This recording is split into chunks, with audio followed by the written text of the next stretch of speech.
Monsieur le coordinateur général du collectif Sauvons le Togo, Monsieur le président de l'Alliance nationale pour le changement, Monsieur le président de OBU, Monsieur le président de l'AS Vito, Mesdames et Messieurs les responsables des associations, honorables invités, chers compatriotes de la diaspora togolaise, chers amis du Togo.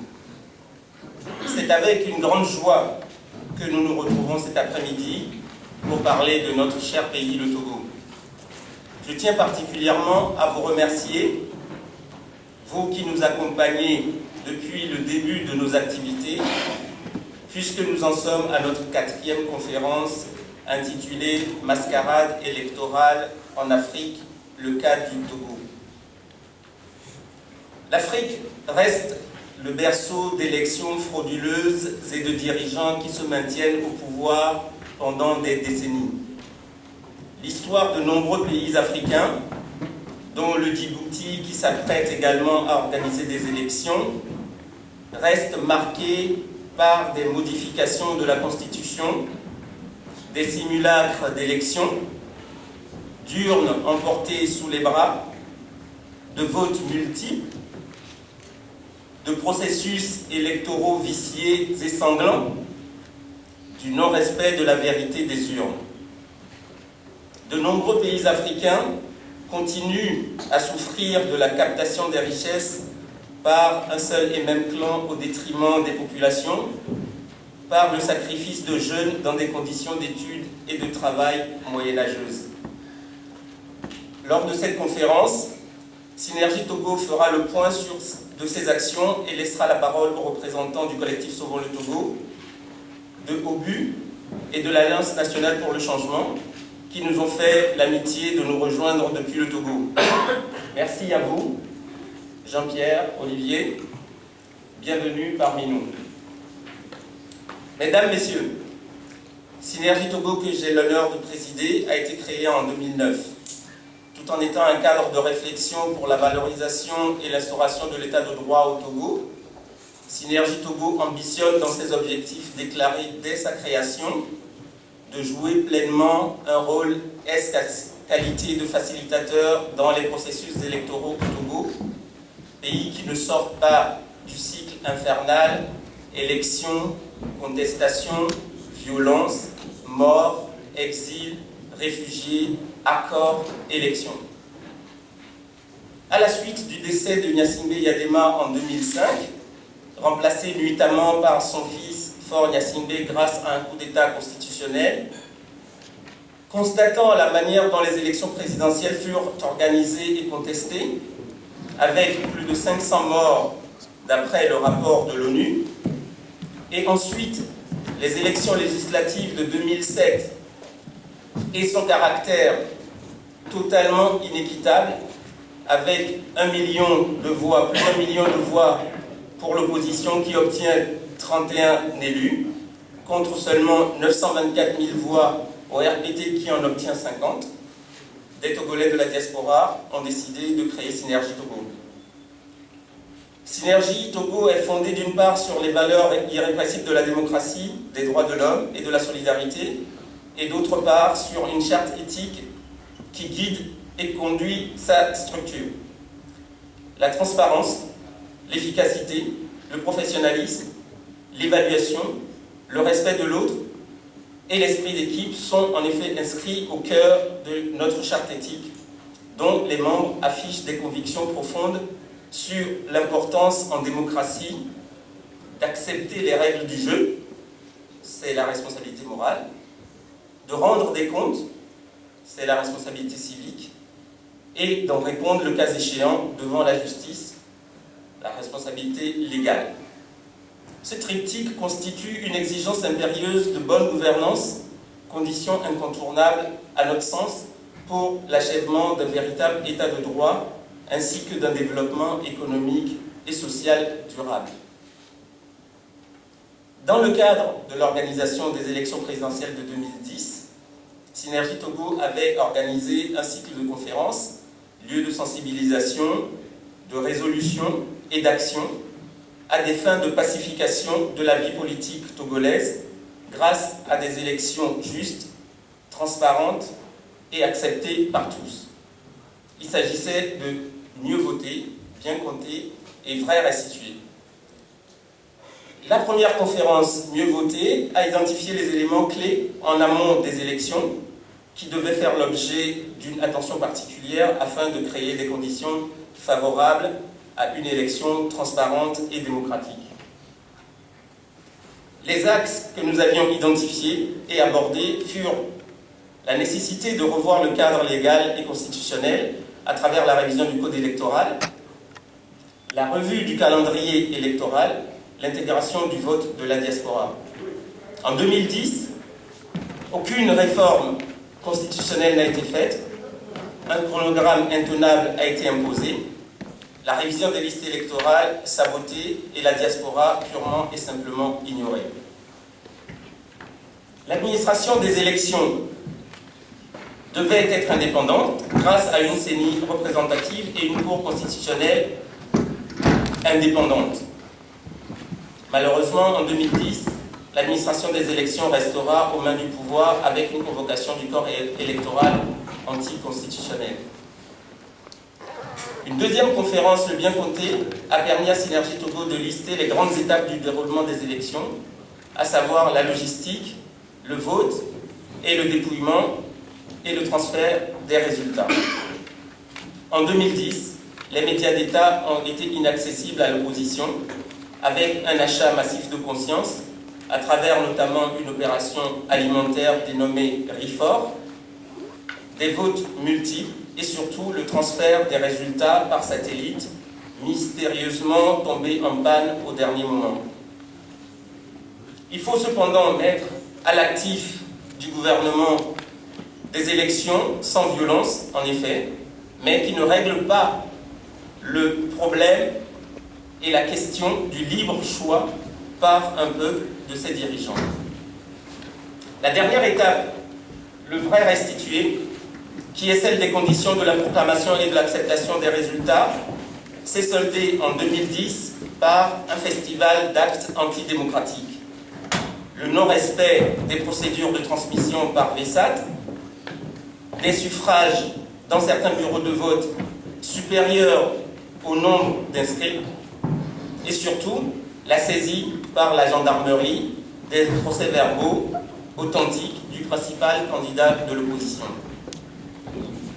Face à ce tableau que nous venons de rappeler, lorsque des élections ne respectent pas les standards décrits ci-dessus, nous sommes en face d'une pure et simple mascarade électorale. Alors l'actualité du Togo nous amène à parler des élections législatives à venir et du recensement en cours.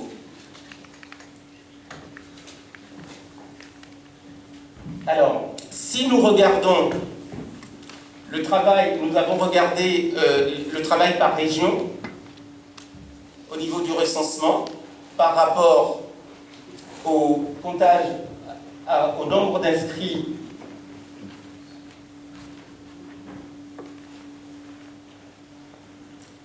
par rapport au nombre d'inscrits et les populations en âge de voter, région par région.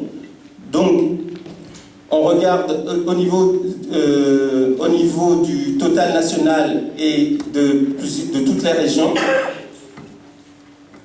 on se rend compte que le corps électoral, par rapport au recensement d'octobre 2010, indique que nous avons 3 076 000 habitants en âge de voter, c'est-à-dire plus de 18 ans. Alors, l'estimation au niveau des présidentielles de mars 2010, on avait 3 276 000 électeurs. Donc, on se rend compte qu'en 2010, on avait 3 267 000 électeurs. Et quand on fait le recensement en octobre 2010, on a 3 076 000 habitants. Il y a donc, à notre sens, un problème de gonflage des listes électorales au moment des présidentielles de 2010.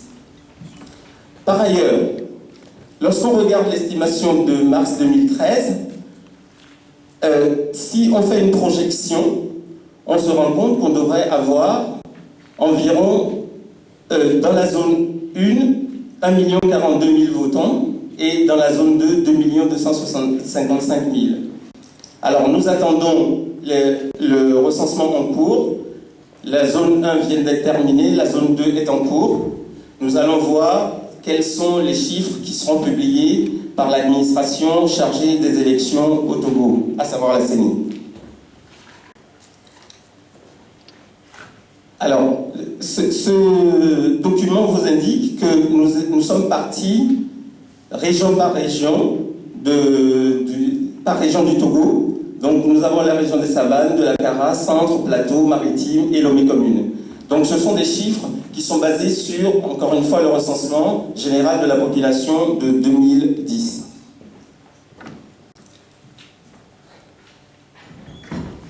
En 2007, au moment des élections législatives d'octobre 2007, nous avons dénoncé un découpage électoral inique qui conduisait avec, je le disais tout à l'heure, grâce à ce découpage, avec 48 272 voix, on élisait un député du CAR, 1,5 député de l'UFC et 2,5 députés du RPT. C'est ce découpage que nous demandons à Synergie Togo à ce qu'il soit corrigé.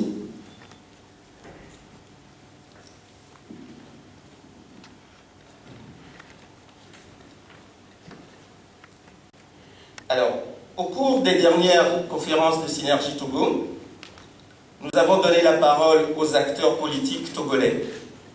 La dernière conférence tenue à l'Assemblée nationale française sur le vrai restitué a réuni les dirigeants des 3 partis politiques représentés à l'Assemblée nationale togolaise de l'époque. Synergie Togo a toujours souhaité que ces conférences ne soient pas une litanie de vœux pieux, mais qu'elles débouchent sur des résolutions portées à la connaissance des partis politiques et de la communauté internationale comme support de réflexion et d'action en complément d'obligations légales, d'accords ou de rapports tels que la Constitution togolaise, l'accord politique global de 2006 et les recommandations de l'Union européenne et de la CEDEAO.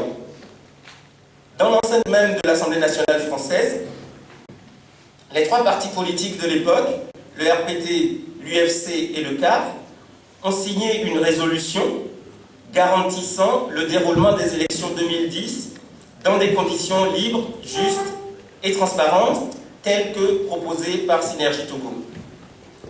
Malheureusement, le non-respect par le RPT de la résolution qu'il a lui-même signée nous a conduit à tirer la conclusion que le parti au pouvoir a encore une fois laissé passer l'occasion de ramener le Togo dans le concert des nations respectables et qu'il lui est impossible d'organiser des élections libres et transparentes au Togo.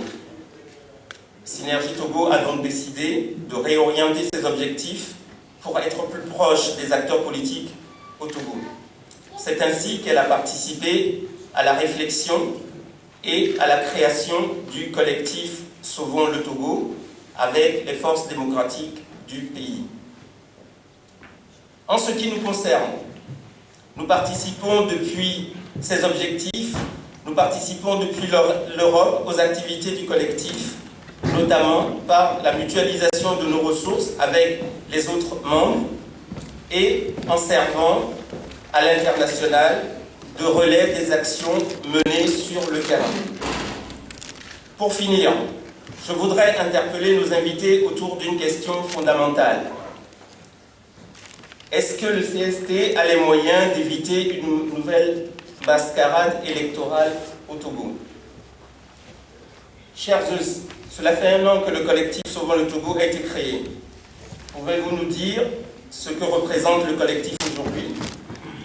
La diaspora togolaise et les amis du Togo souhaitent que vous leur indiquiez s'il est possible de parvenir à un changement de la gouvernance au Togo par la défense et la protection des droits de l'homme, la cessation de l'instrumentalisation de la justice, l'instauration d'un état de droit, et l'organisation d'élections libres et transparentes.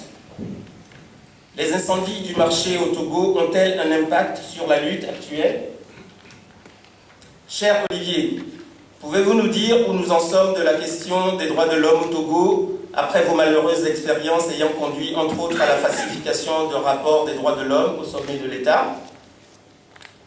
Cher Abdelomé, nous aimerions que vous nous parliez du climat de terreur et d'insécurité qu'entretient le pouvoir avant chaque élection au Togo et le cas particulier des incendies de janvier dernier dont vous êtes une victime. Parlez-nous de vos expériences. Cher Jean-Pierre, le gouvernement togolais a invité l'ANC et d'autres partis politiques à un dialogue politique. La diaspora togolaise et les amis du Togo seraient heureux de connaître les motifs de l'échec de ces dialogues et savoir quelles sont, selon vous, les conditions à réunir pour participer aux prochaines élections législatives qui s'annoncent envers et malgré tout. Enfin, qu'en est-il de la préparation de l'ANC aux élections législatives en cas de dialogue franc et sincère avec le pouvoir? Et quelle est votre position en cas de marche forcée du gouvernement, ainsi que les conséquences qui peuvent en découler? Cher Martin, tu représentes le Conseil mondial de la diaspora togolaise. Quel message as-tu à l'endroit de cette diaspora et surtout à l'endroit des dirigeants togolais qui nous écoutent en ce moment? Je souhaite nos assises fructueuses, les échanges constructifs et l'écoute de nos dirigeants pour qu'enfin le Togo passe en 2013 au cycle vertueux des nations modernes et évoluées. Je vous remercie.